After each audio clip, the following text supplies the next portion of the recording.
মিটফোর্ডে হত্যার ঘটনায় ছায়া তদন্ত করছে র্যাব, আর এই ঘটনায় এ পর্যন্ত 5 জনকে গ্রেফতার করেছে আইনশৃঙ্খলা বাহিনী। এসব তথ্য জানিয়ে মব ভায়োলেন্সে জড়িত না হতে দেশবাসীর প্রতি অনুরোধ জানিয়েছেন র্যাবের মহাপরিচালক AKM শহীদুর রহমান।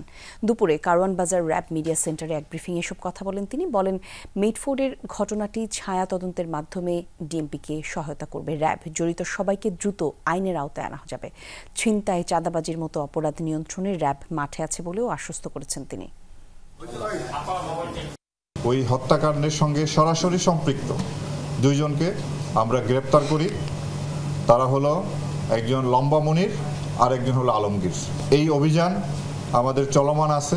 এর সাথে সম্পৃক্ত যারা আছে তাদের সকলকেই দ্রুত গ্রেপ্তার করে আইনের আওতায় আনব। বাংলাদেশ সেনাবাহিনীও এই অভিযানের সাথে সম্পৃক্ত আছে এবং ঢাকা মেট্রোপলিটন পুলিশও তাদের অভিযান অব্যাহত রেখেছে।